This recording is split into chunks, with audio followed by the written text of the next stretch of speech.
Prepare to experience the strongest radio allowable by law. Secrets will be revealed. Myths dispelled. From the studio gym where excuses never apply, it's Superhuman Radio with your host, Carl Lenore.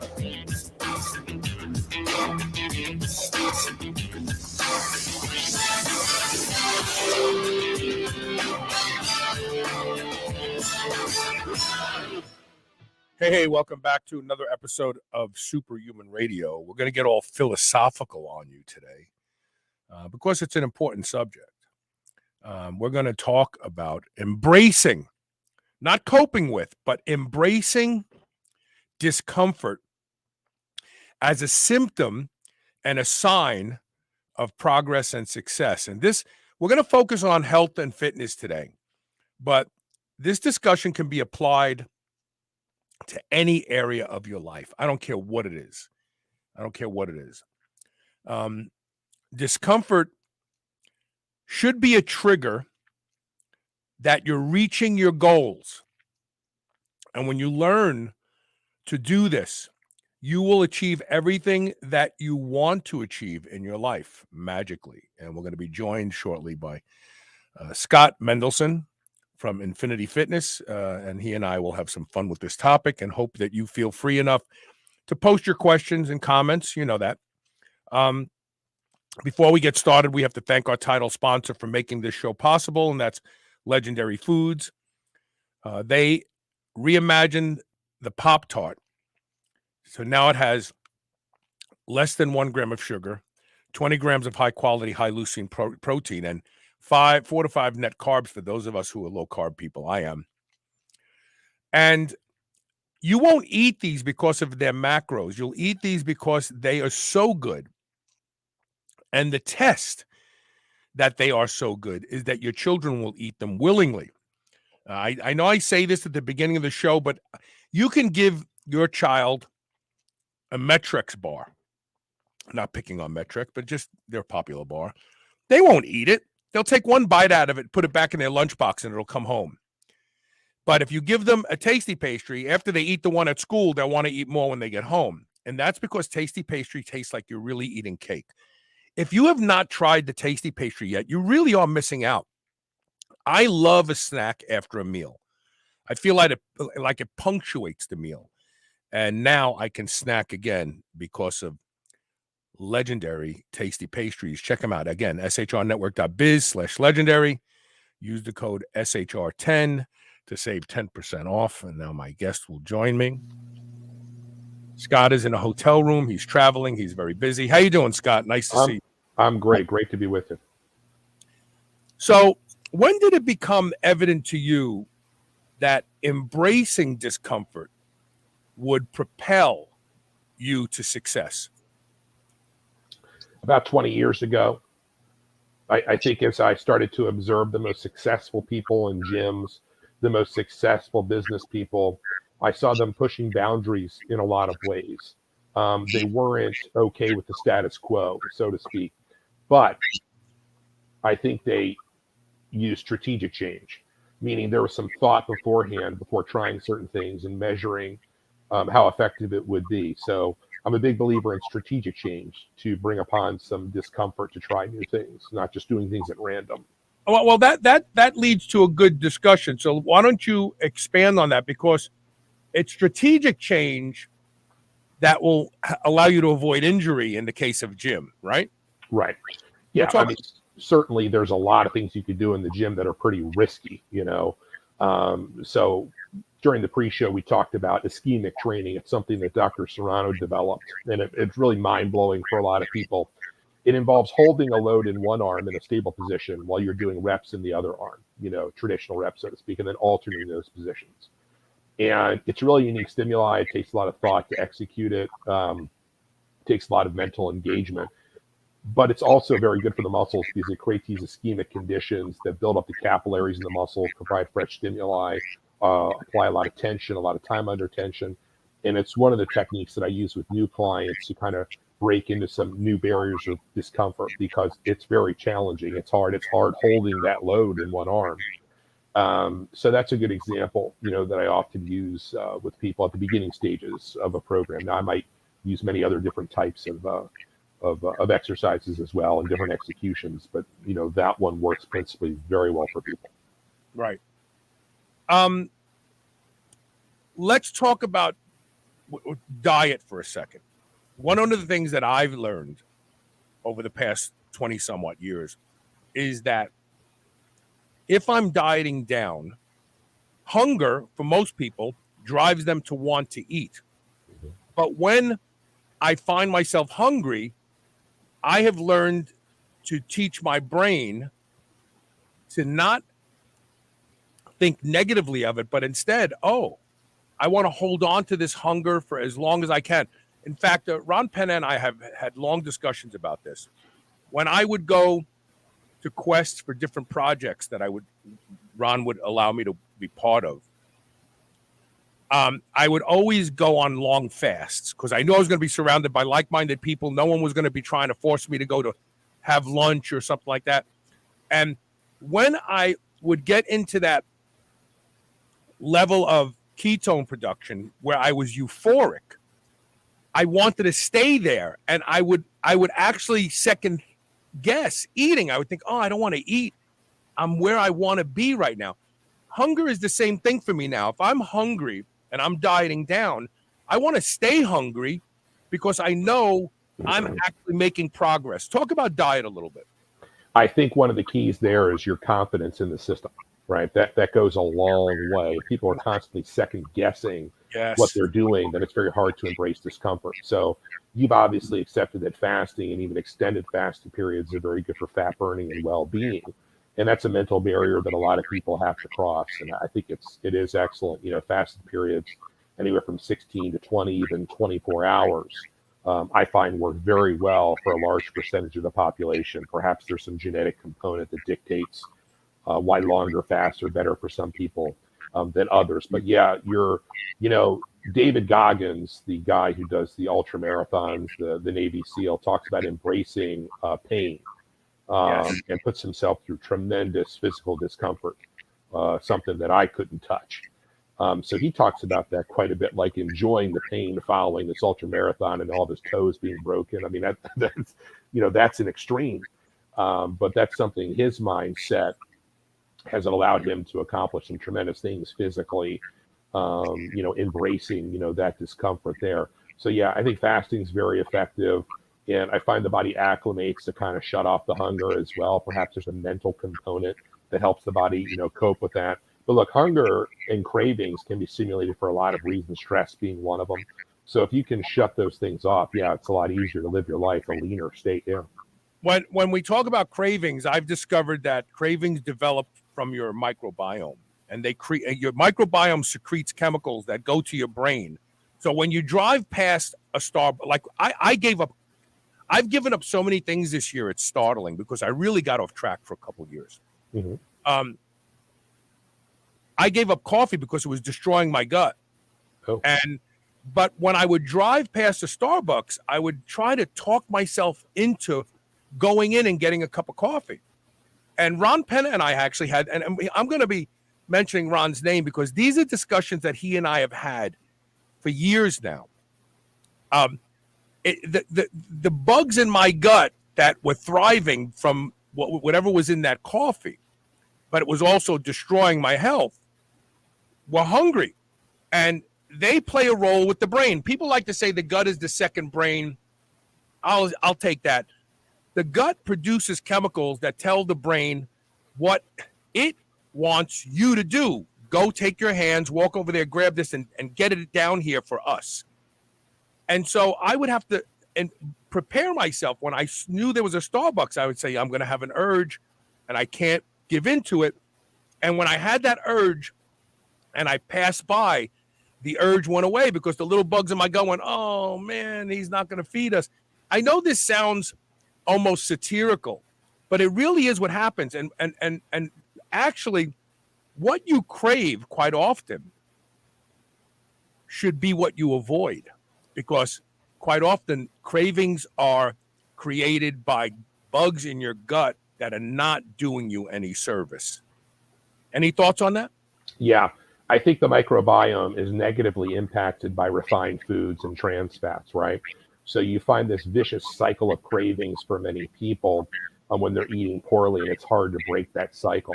So what I find is when people give up the refined foods, they're giving up fast food, bread, pasta, things of that nature. The microbiome perhaps gets better.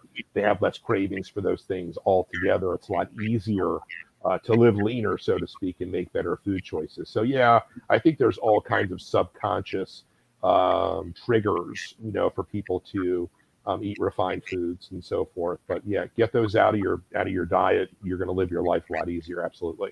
And this opinion was actually substantiated when I had a doctor on the show who talked about using Xifaxan, which is a antibiotic used for traveler's distress. You go to Mexico, you drink the water, you eat the food, and you get the runs for 3 or 4 days. Mm-hmm. And so they usually give you like 3 days worth of Xifaxan, and it kills those bugs, and you go on. Well, this doctor, he was from India originally, and he came on the show probably about 4 years ago, and we did a show on SIBO, because SIBO was all the rage back then. Mm-hmm. And he said, when you do the requisite 30-day regimen with Xifaxan, the only way it works is that you can't stop eating the foods that feed those bad bugs. And this is why.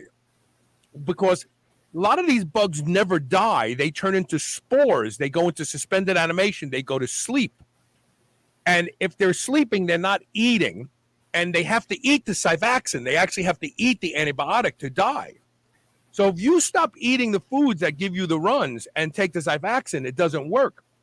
If you stop eating the foods that bloat you with SIBO and take the Xifaxan, it doesn't work. You must continue to eat those bad foods to keep those bugs eating, so they eat the Xifaxan and they die. And that fascinated me. I thought, my God, that shows that they have their own autonomous will.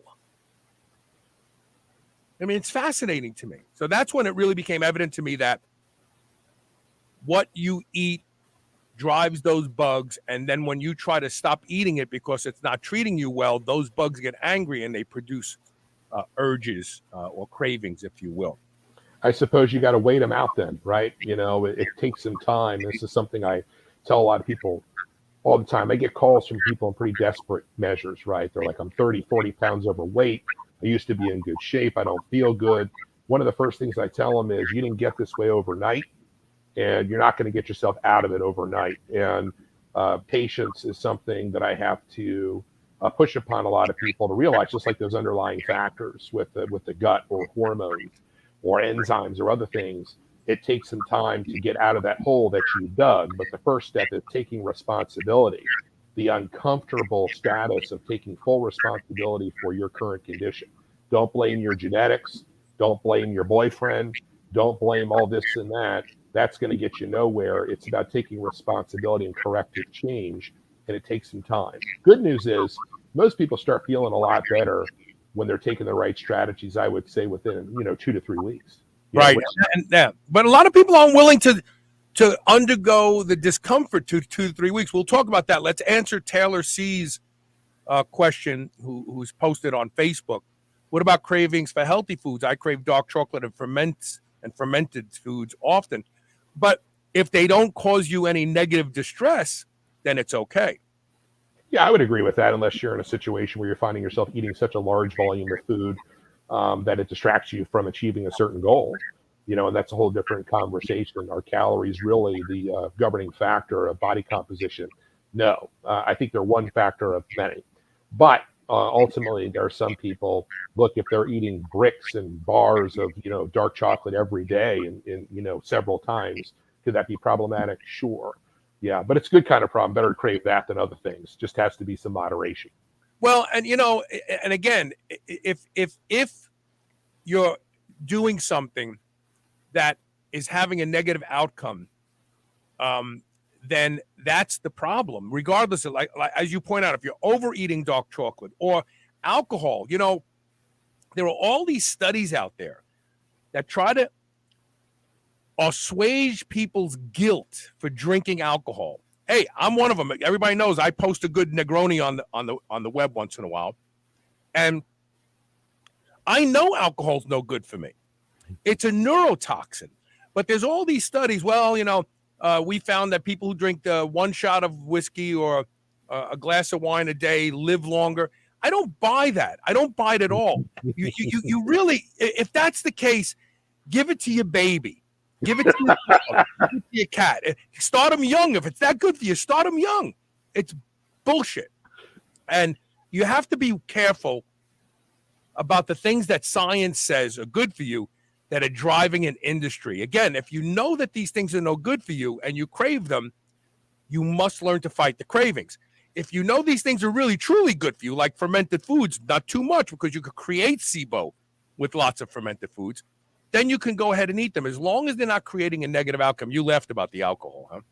That's funny. Well, you said give it to your cat. Give it to your baby. Give it to everything. Put it in the baby bottle. What the hell? Oh, it's good for you. We're going to start you young. You're going to live to be 140.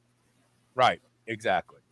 So pushing the envelope requires discomfort, and pushing the envelope also can lead to injury, which I have suffered many in my lifting career. I've had muscles detached, blah, blah, blah. How does a person approach that line? And I know you said it requires strategy and programming, but what if one day you go to the gym and you're following your strategy and programming and you go, man, I got one more rep in me. Do you go for it or do you save it for next time? I think it depends on the exercise. If you're in the barbell bench and there's no spotter, do you risk dropping it on your neck? No. But if you're doing a dumbbell curl and it's seated and you're trying that rep and you fail part of the way, do you still gain some training benefit? Yeah. And then you just put them down. So it depends on the exercise. I think in a lot of people's cases, they've got more in the tank than what they think. So, pushing the envelope safely is smart. Now, of course, if you're already injured, you have to be careful. But is there a big risk in, doing certain exercises and pushing for another rep and, a muscle tearing? I don't think so. But if you are focused on the proper form in doing so, that should limit a lot of those risks. There's a lot of ways to make progression. There's loading, there's a number of reps, there's density, there's a special execution of a rep. I'll give you an example. Rather than if I had a client in the gym, right, and I'll go over to the gym later at this hotel today and I'll see a bunch of schmucks doing things they shouldn't be doing. But I would say, wait. Do you keep your mouth shut or do you go, hey, you're going to hurt yourself? I very rarely will intervene unless I think they're going to drop a dumbbell on me. Oh, okay.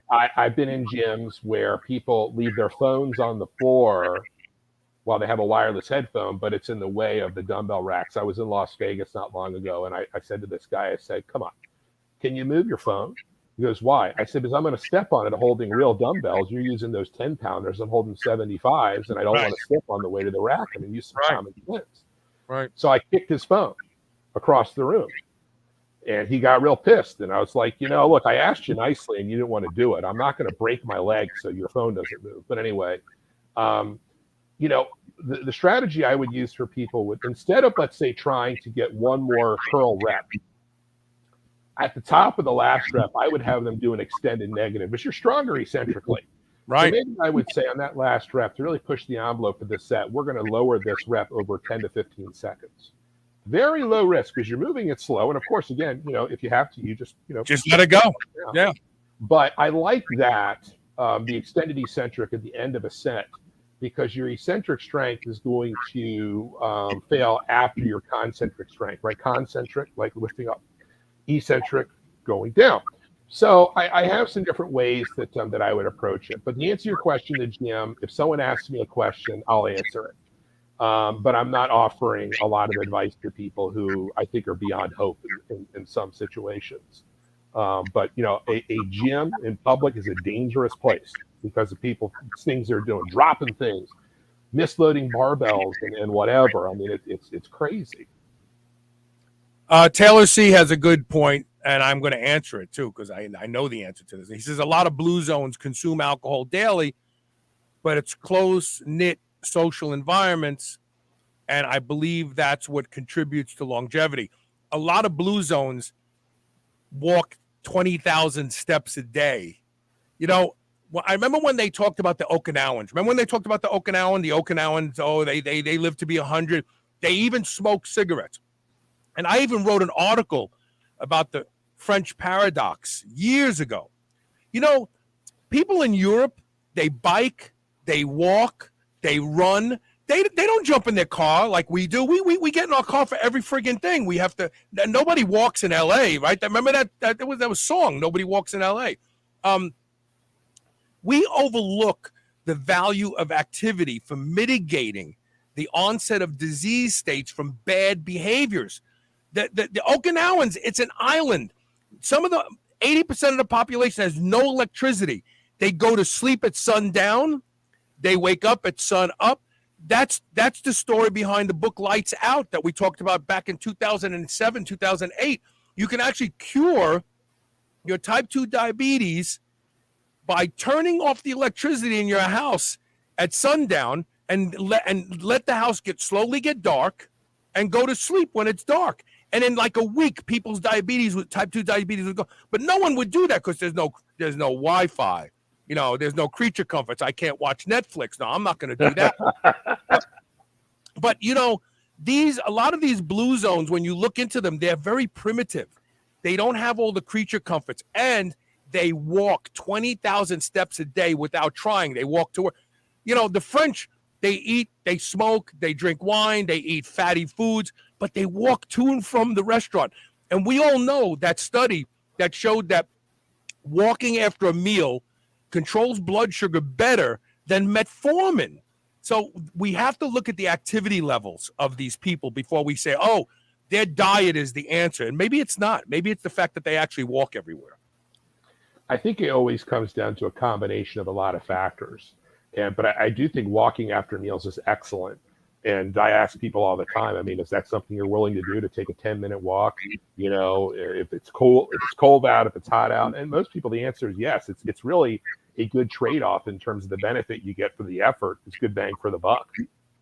So my wife, Elisa Profumo, last night we were going to bed. She goes, I had 19,000 steps today. Every single day she breaks 20,000 steps. But why?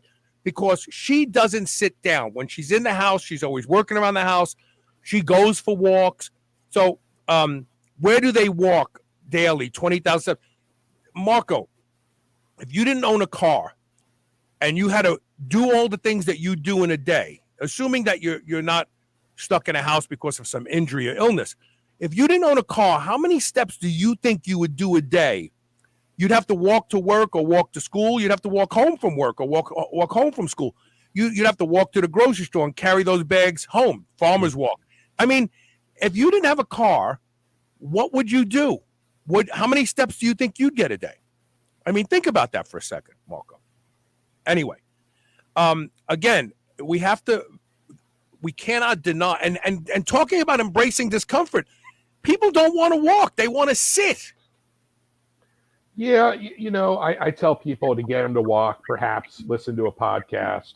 I think there's nothing wrong with having your phone in your pocket and, some wireless headphones to listen to something. If that gets them to walk with your spouse or a friend or whomever else, that helps. The weather being nice, helps too. But once people start that habit, they usually like it. It's something that's pretty easy to implement long-term, no matter where you are.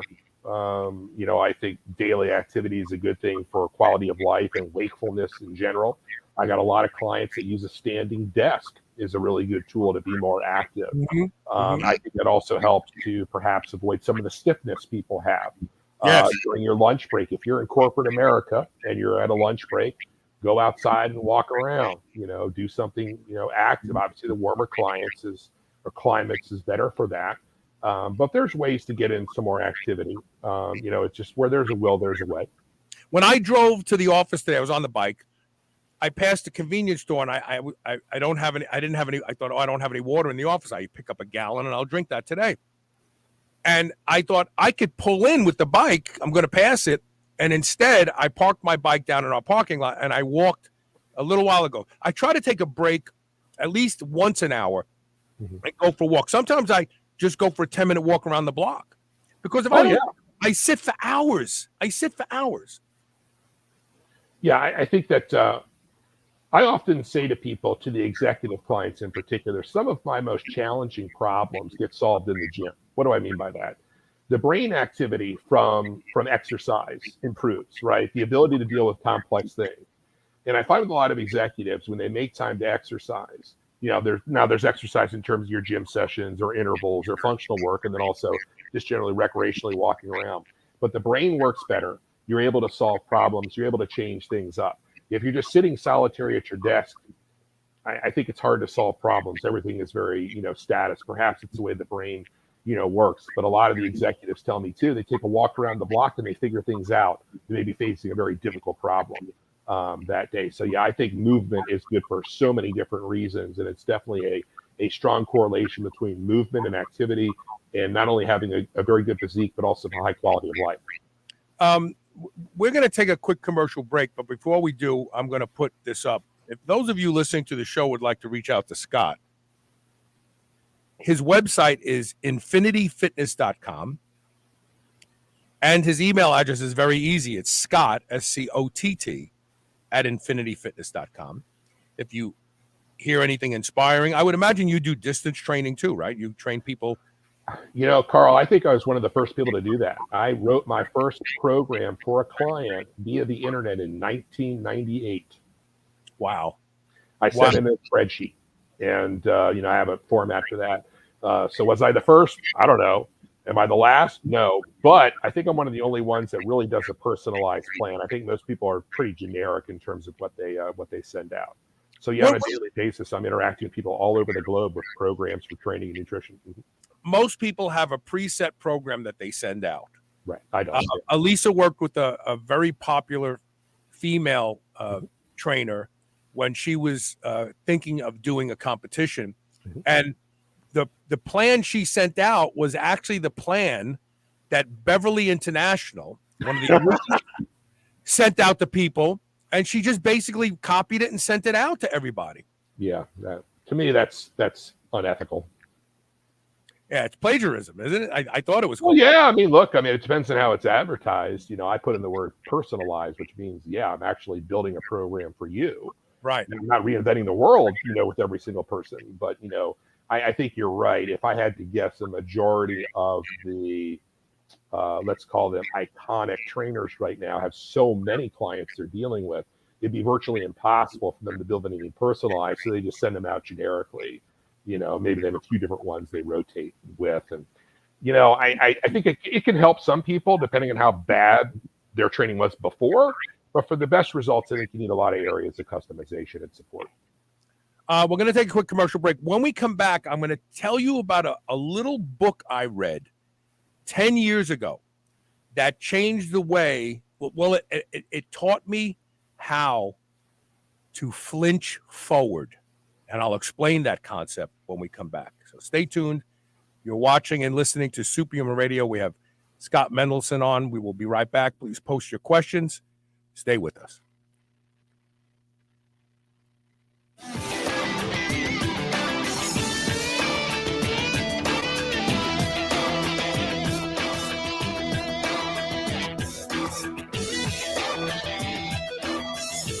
The Hercules Pre-Workout from Lost Empire Herbs is like no pre-workout you have ever had before. Completely natural formula designed specifically to optimize workouts, provide quicker recovery time, provide adequate nutrition, and get you away from all those no-good, overstimulating pre-workout supplements on the market today. The Hercules Pre-Workout blend is a mix of extracted natural herbs and mineral pitch. No fake colors, no added flavors, nothing else. Not only will Hercules Pre-Workout formula help your workouts, but you'll likely discover lots and lots of side effects, beneficial side effects. Go to shrnetwork.biz/Lost Empire today to learn more. Remember those rectangular toaster pastries you used to love when you were a kid? Well, Legendary Foods has just made them better. The new cake-style tasty pastry is like nothing you've ever had before. With 20 grams of high-quality protein and less than 1 gram of sugar, you'll feel like you're cheating, but you're not. Go to shrnetwork.biz/legendary and use the code SHR10 to save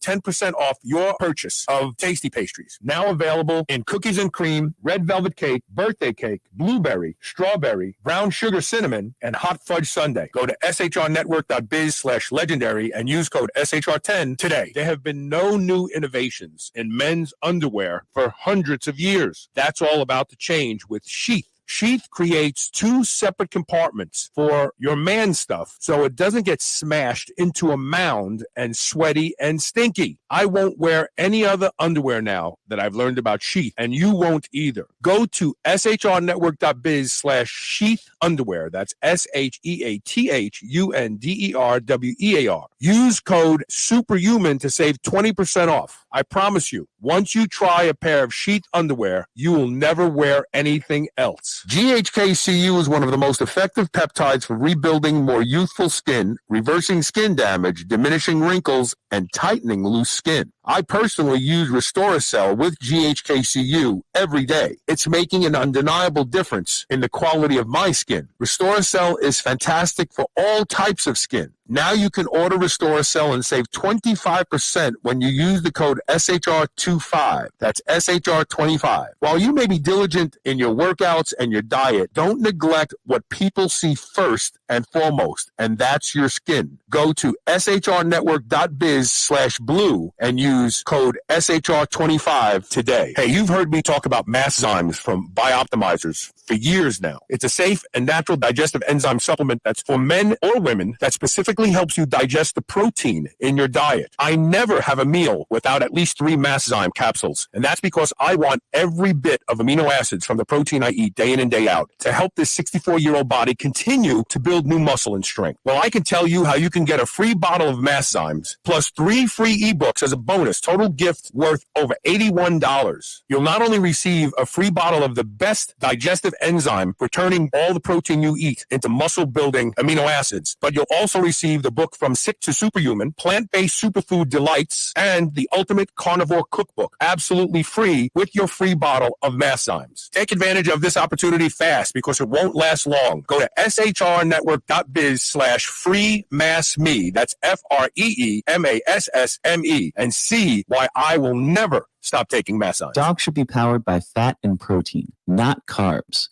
That's why Visionary Pet makes low-carb, ketogenic dog food for dogs of all breeds and life stages. From kibble to freeze-dried and even low-carb treats, all Visionary Pet recipes are very low-carb, ketogenic, and made with 100% real meat protein. Shop now and use code SHR for 20% off your first order today. Your dog deserves the lifelong benefits of optimal nutrition. Make the switch to Visionary and see why smart dogs eat low-carb. You're listening to the Superhuman Channel. We're ripped and we're ready.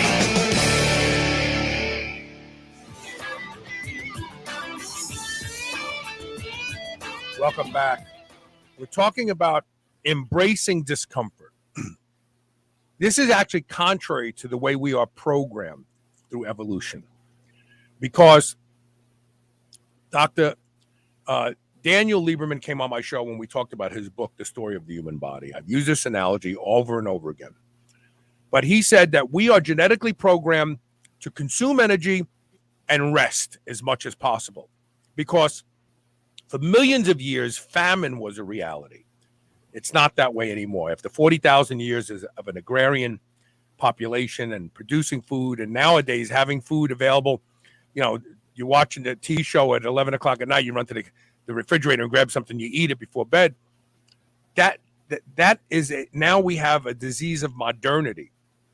And he said, Carl, he goes, the programming is so strong that if we had 2 coconut trees in an Aboriginal environment, and we put an escalator by one leading up to the tree, he said the these hunter-gatherers will start using the escalator. They'll stop climbing the tree.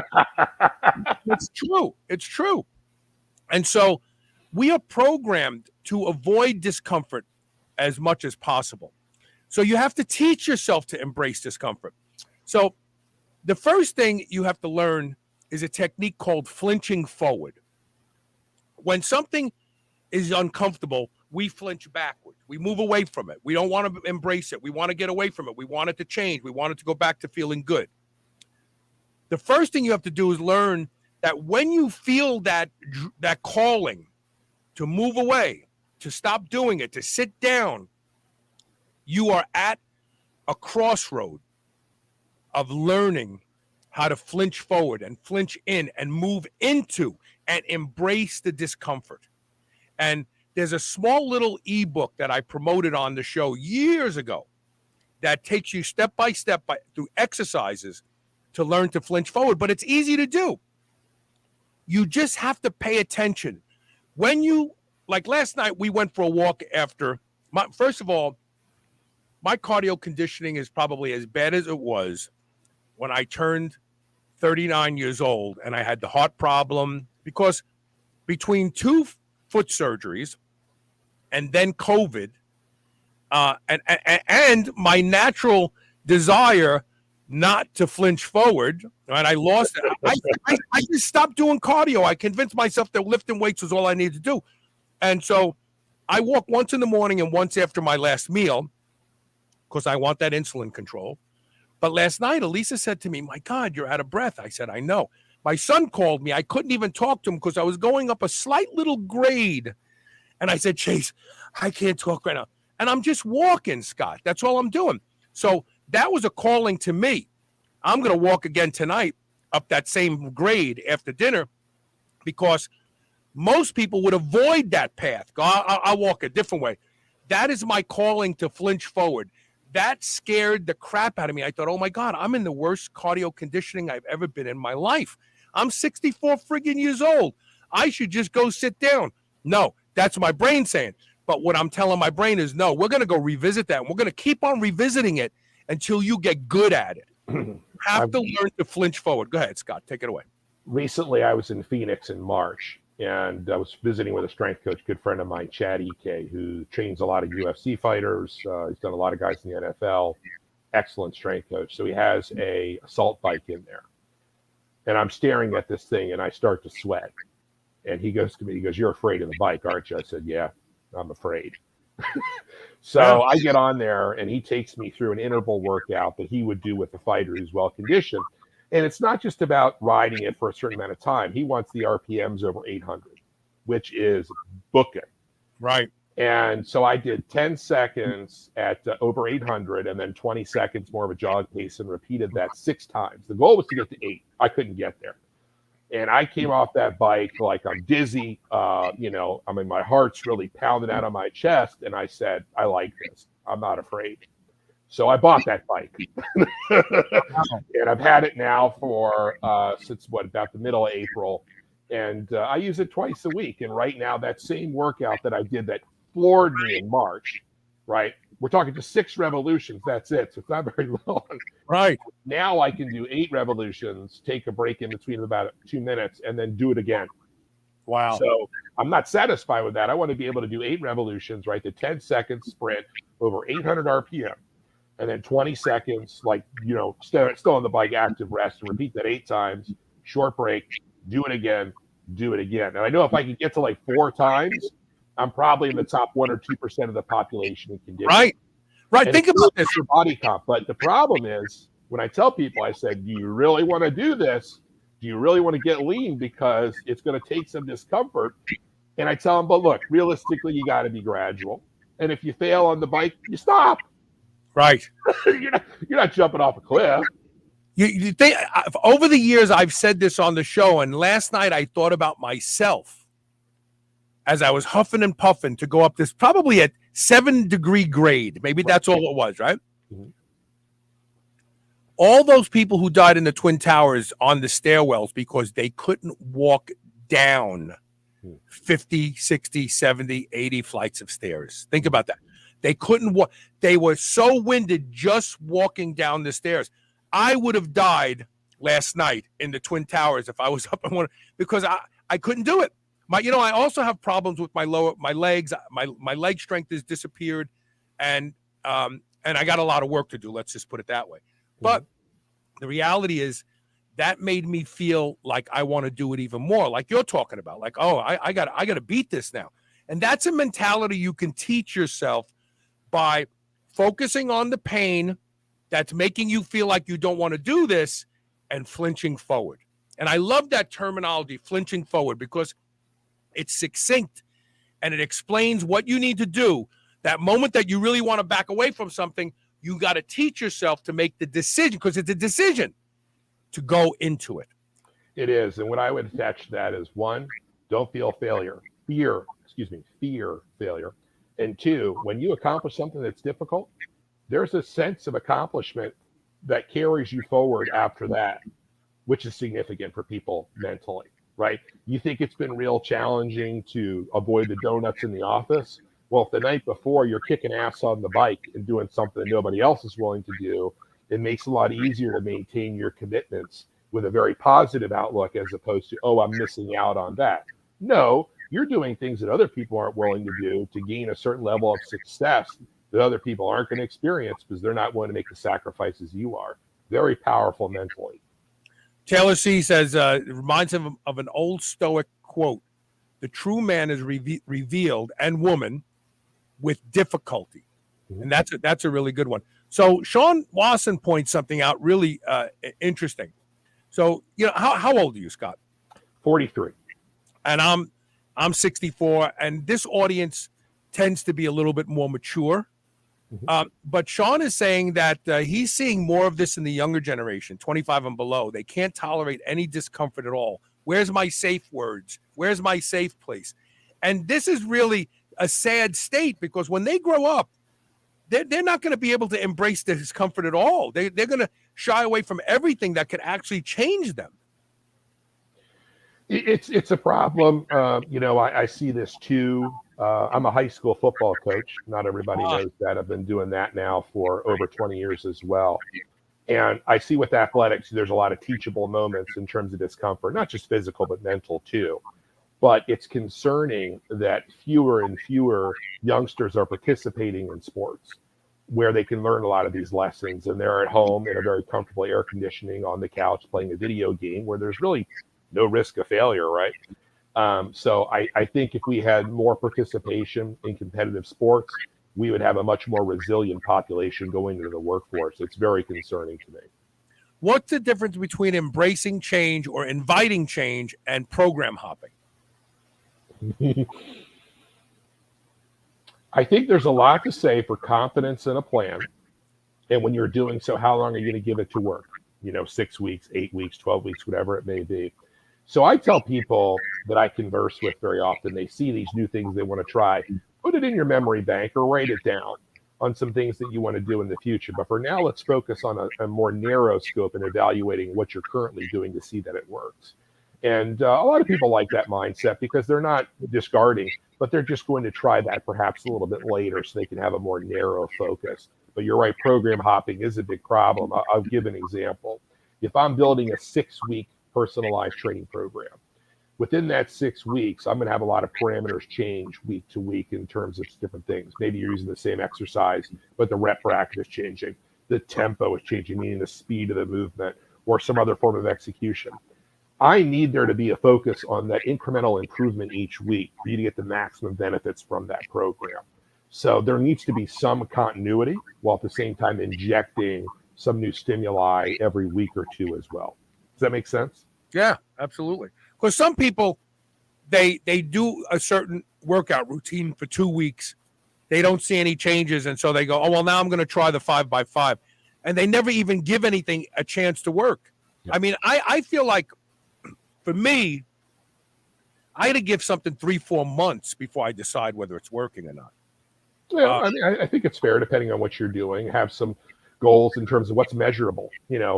As you know, a lot of people choose the scale to measure their progress, which to me is not a good way to do things. I'd much rather you look at your body composition, right? Yes. Also how you're feeling and so forth, how your clothes are fitting. But the scale is a terrible way to measure your progress. So how are you going about measuring progress to evaluate, whether something is working? And sometimes you need somebody objective saying, hey, you're actually looking better.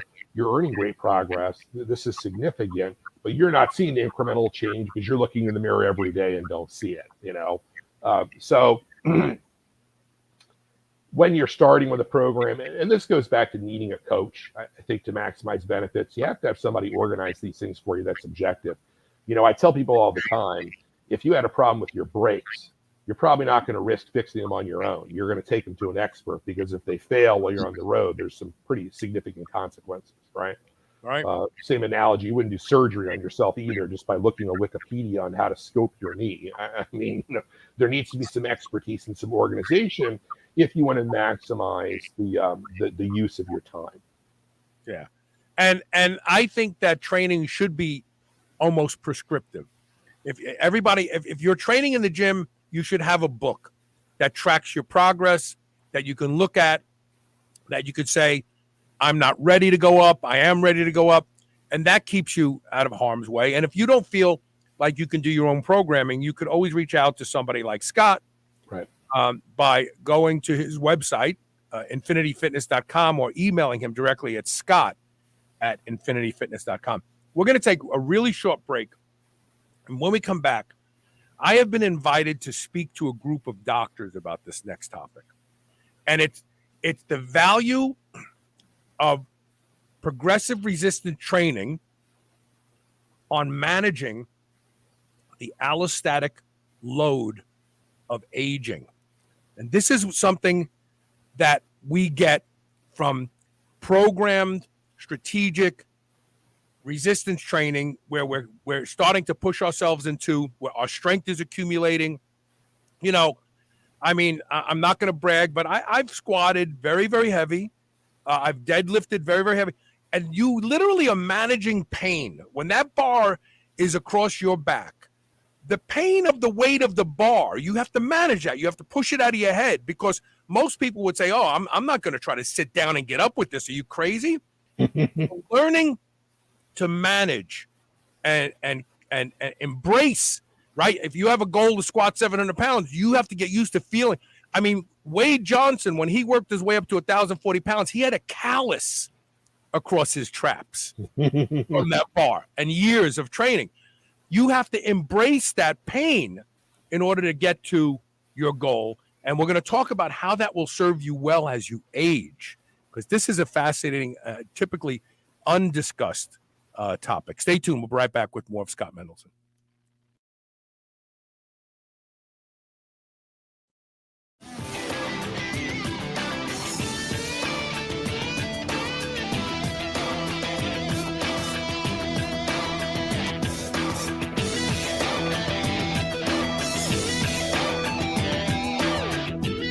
Are you suffering from signs of an unhappy gut? Diversity is the key to healthy, robust inner ecosystem. Body Ecology probiotic liquids are made by fermenting organic seeds, biodynamic brown rice, and chickpeas together to create a diverse culture found nowhere else on Earth. It's the secret to restoring your gut's microbiome for a healthier digestive tract, improved immune function, and longevity. Take 20% off by visiting the website shrnetwork.biz/bodyeco. shrnetwork.biz/bodyeco. That's BODYECO. And using the code SHR20. I would easily say that I am the hugest proponent you will ever meet to doing anything that will improve the quality of my sleep. And that's because sleep is linked to just about every metabolic disorder we see in our population today. One of the easiest things you can do to improve the quality of your sleep is to get a pillow that can be shaped into the exact form factor that allows you to get your best night's sleep. And that is MyPillow. I've been sleeping with MyPillow for a few years now, and I can tell you that when I have to travel and stay in hotels, I don't get a good night's sleep because I don't have MyPillow with me. Right now, you can save up to 60% off of everything offered to improve the quality of your sleep at shrnetwork.biz/MyPillow when you use the code SHR. Or you can call toll-free 800 889-4938. And remember to use code SHR to save up to 60% off of everything at their website. New Mass Pro Synthogen X2 just upped its own legendary game. To distance itself even further from the rest of the pack, Synthogen X2 now has double the key active ingredients. If you've ever wondered what steroid-like recovery feels like, Synthogen X2 delivers. See why others compare it favorably to powerful bodybuilding drugs at synthogen.com. Mass Pro Synthogen. When you train with it, you'll gain with it. Are you 35 or older? Every year after puberty, your growth hormone decreases sometimes by 50% by the age of 35, and it only keeps going down from there. This affects everything from making it harder to recover from workouts, sleep, and a general loss of a sense of well-being. It also affects your ability to get and stay lean. BioPro Plus is the first of its kind, 100% non-synthetic alternative to prescription synthetic growth hormone treatments. All the benefits without any of the needles or side effects and 100% safe. Previously only available through doctors, you can go to shrnetwork.biz/biopro, that's BIOPRO, and use code SHR30 for $30 off today. Being superhuman means being conscientious about the choices we make. White Oak Pastures is superhuman when it comes to raising livestock. They're committed to animal welfare, land regeneration, and rural revival. They responsibly manage the entire process from the pasture to your doorstep. High-quality, pasture-raised, great-tasting meat from a farm you can trust. Full nose-to-tail selections. They even have options for your pet. Go to shrnetwork.biz/white oak and use the code SUPERHUMAN to save 10% off your entire first order. This is the Superhuman Channel, doing reps with the weight of the world.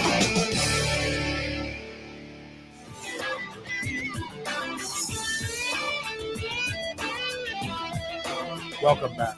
We're talking with Scott Mendelson. Oh, what happened? What did I do wrong? There we go. Sorry about that. Hey, we're here. I got to tell a little story, Scott. So I ride a motorcycle pretty much exclusively. In fact, the two front tires of my BMW are flat because it's been sitting in the driveway doing nothing for so long now. And last Friday, I pulled up to the gas station to fill my bike up, and I did something very foolish. I went to push the kickstand down and didn't pay attention. The kickstand came back up. And I let the bike go. And the bike fell to the left. It took me with it and threw me to the ground. Now, think about this. 700 pounds, but my bike is 780 pounds. Threw me to the ground like I was in an MMA fight. I'm all bruised on the left side of my body, my shoulder. First of all, I'm convinced that if I was frail, like the average 64-year-old, I probably would have broke something. Right. But I'm not frail. And that was a good thing. But to say that I was in pain the day after is an understatement. And I didn't want to take NSAIDs or anything like that because I know it sounds silly, but I had just hit my back the other day and finally successfully hit the lowest portion of my lats. And the last thing I wanted to do was blunt any protein synthesis. So I thought to myself, man, I'm in pain. I got to work. I got things to do. But I don't want to stall my lat growth. I mean, I never hit my lats all the way down there. I did some new grip work and stuff like that. Well, let me show you what saved me, and it's saving me today because I used it today as well. Botanic Tonic has one of the best plant medicine products in the world. And actually, while a half a serving is what is suggested, I only have been using a third, and I have no pain. I feel good. And it's got kava. It's got a variety of different plant-based products in it and a little bit of pineapple juice. I will warn you now, you got to shake the hell out of it because all that stuff settles to the bottom and it doesn't taste good. It doesn't. But I would not be here jovial and feeling well. When it started wearing off last night, I started getting miserable. This stuff is amazing. You should have it in your house, even if you don't want to take it for its potential euphoric effects at a half of a bottle. A third of a bottle will change your life if you're somebody like me who has years and years of chronic pain built up. shrnetwork.biz/feel free. Use the code SHR40 for 40% off. Check it out. I promise you won't be disappointed. Okay. And this is a great transition from that. I have 3 torn attachments in my left hamstring, 2 in my right from deadlifting routines that have gone wrong. I've torn my tricep and it had to be reattached, and it's ugly now. I've torn the outer head of my bicep. I have this big divot towards between the shoulder and the bicep. I have compressed L4, L5, and S1 from years of deadlifting and squatting. And so I have a lot of pain that I manage. When I get out of bed in the morning, Elisa says, for the first couple minutes, I look like a caveman as I walk to the bathroom. But I don't complain about my pain. I don't take pain meds every single day. Now, obviously, I had an accident. I dropped the bike on myself. That's a different story. But I live with this pain day in and day out. And I never complain about it. And I think I really think that most people who know me and see me regularly don't think I have any pain at all. That is one of the greatest gifts of a lifetime of lifting heavy weights, because you learn to control pain, you learn to manage pain, you learn to embrace pain. And trust me, I don't care if you lift or not. As you get old, you're going to develop pain, especially when you get into your 60s. It just happens. There's a great value to lifting and doing progressive resistance training over your lifetime. And that, in my humble opinion, is the gift of not having a very low pain threshold. What do you think, Scott? Yeah, I think you're right. I think that, well, first of all, weight training on a consistent basis makes the bones a lot stronger, right? And I was reading something the other day that a decline in grip strength would indicate a overall physical decline and bringing somebody closer to death, really. So there's definitely something to resistance training and longevity. I slipped and fell down the stairs in a hotel recently because it was marble and the roof was, and the ceiling was leaking. And, you know, I mean, I had a bruise or two, but I mean, I'm sure for somebody older, I might have broken their hip or whatever. But for sure, I'm pretty resilient against that kind of stuff. So, sitting weight training, being under heavy load builds up the bone mass, builds up the strength of the tendons, and makes you more resilient against injury. But, you know, one of the areas where I have to embrace some discomfort is flexibility training. It's not been my strong suit. I'm naturally tight. I always have been. And that's something I'm going to begin to explore, is not only getting some stretching treatments by an expert where they strap you to the table and can do different things, but then how do I do some things on my own to develop more range of motion and flexibility, which I think will actually result in building up some more peak power too. But only one way to find out. So obviously having somebody who knows how to do body work can help you achieve your flexibility, because a lot of times it's adhesions in the muscles that they're not as flexible. But the interesting thing about your discussion, so we talked about that study on grip strength in 2006. I talked about a study from the California VA that followed 10,000 veterans over the course of 15 or 20 years. And all they did was a leg press, and they evaluated their leg strength at the beginning of the study. And then every time these guys came in for a checkup, hey, can we get you into the leg press? And boom. And they showed that the weakest men at the beginning of the study and the men who got weaker throughout the study were the ones who died during the study. The strongest men in the beginning of the study and the men who remained strong throughout the study were still alive at the end of the study. And that made me change the slogan of this show to live stronger, live longer. A lot of people thought I had it backwards. I said, no. The only evidence-based science that shows how to improve longevity in humans is the noble accumulation of muscle and strength. That's it. I take rapamycin, but there's no proof that it's going to make me live longer. But I do know that as long as I keep getting stronger, I'm getting younger.